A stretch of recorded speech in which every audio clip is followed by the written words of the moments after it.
Dr. Fauci. Our next expert is Dr. Anthony Fauci. Tony knows what to do. Dr. Anthony S. Fauci. Tony and I. We turn now to Dr. Anthony Fauci. Dr. Anthony Fauci. Dr. Anthony Fauci. Thank you so much, Dr. Fauci.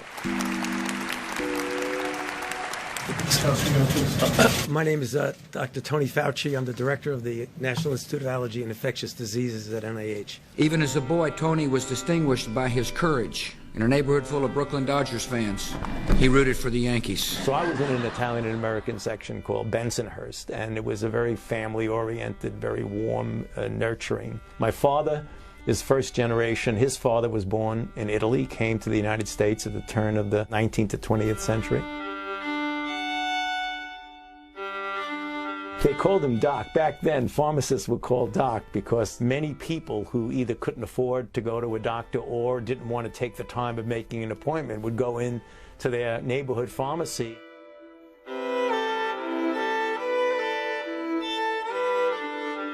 And he still quotes what he learned from Jesuit teaching: precision of thought, economy of expression.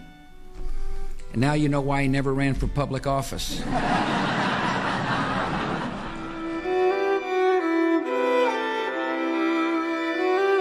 He was a great basketball player. Did anybody know that? He was a little on the short side for the NBA, but he was talented.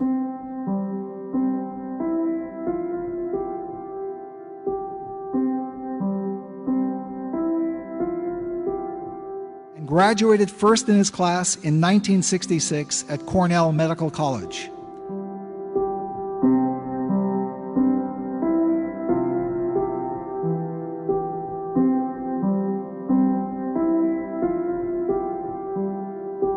Noted public health scholars were opining and even testifying before the United States Congress that with the advent of antibiotics and vaccines and public health measures, quote, the war against infectious diseases had been won. At that time, I was on my way to begin, of all things, a fellowship in infectious diseases at the National Institutes of Health.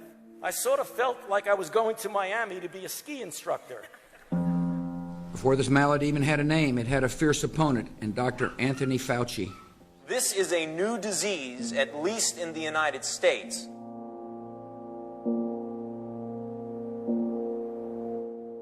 It just struck me as an oddity that otherwise healthy men and another oddity, otherwise healthy gay men, got an infection that you virtually never see in someone with a normal immune system. And at that point, it was like, oh my God, we're dealing with something new.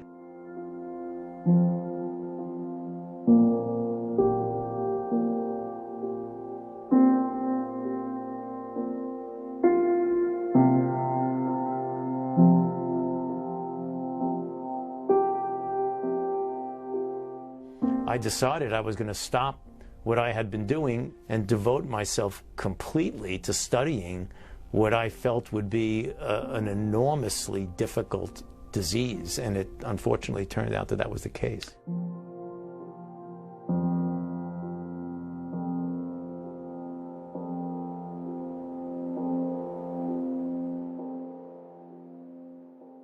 And that's an issue that I really must emphasize over and over again, that there is no scientific evidence at all that it can be transmitted by casual contact.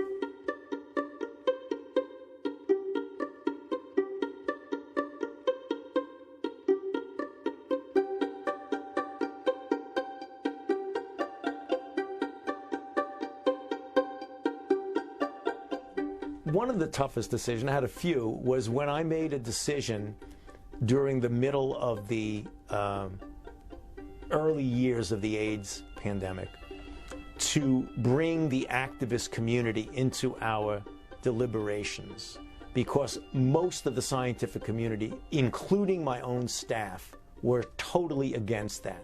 But I think you have to... If you start that business about science isn't done that way, I'm going to come down there and slap your face. All right, Larry, hang on for a second.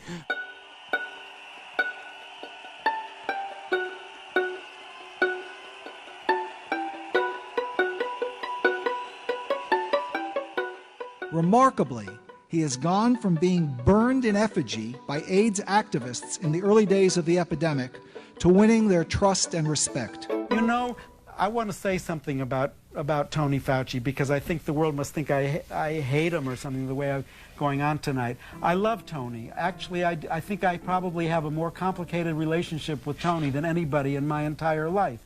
He is a man, an ordinary man, who is being asked to play God, and he is being punished because he cannot be God.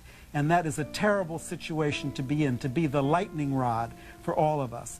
But he is there, and he has been this incredible fighter for us and for AIDS. I love you, Larry.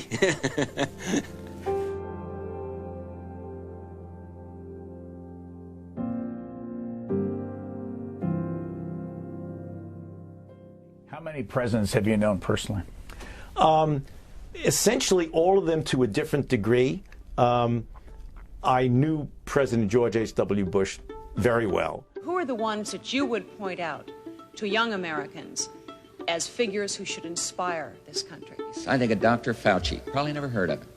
Well, you did. Ann heard of him. He's a very fine research top doctor at National Institute of Health, working hard doing something about research on this disease of AIDS. I didn't see the debate. I was out of town coming in on a plane, and the next morning when I walked into the NIH, as I walked into the lobby, people started going like this, and I said, what is this all about? I said, what do you mean what's this all about? The president called you a hero during a national debate that was seen by 100 million people, and I was totally surprised. For his determined and aggressive efforts to help others live longer and healthier lives, I'm proud to award the Presidential Medal of Freedom to Dr. Anthony S. Fauci. Got to be quite close with President George W. Bush. He took a very keen interest in global HIV/AIDS and allowed me to be one of the architects of the program, which has now transformed HIV globally, the President's Emergency Plan for AIDS Relief, or PEPFAR.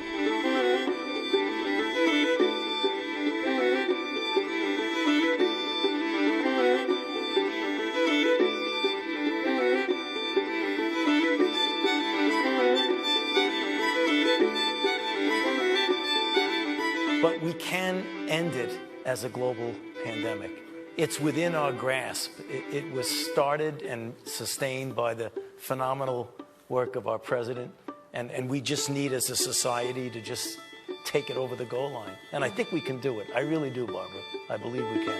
Under 6 administrations, who has been the coolest president that you have worked with? Well, there's not a chance in the world I'm going to answer that one.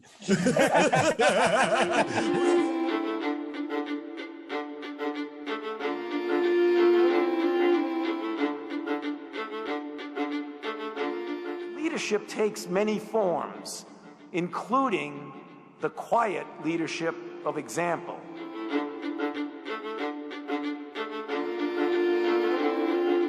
I said earlier today that I hope we can do this by Easter. You don't make the timeline. The virus makes the timeline. Anybody that needs a test gets a test. They're there. They have the tests. And the tests are beautiful. The idea of anybody getting it easily, the way people in other countries are doing it, we're not set up for that. Do I think we should be? Yes, but we're not. Now, you're 74. Right. How long are you going to work? I'm just going to keep doing it until I'm not effective. And right now I'm as energetic and I believe as effective as I've ever been. Fauci.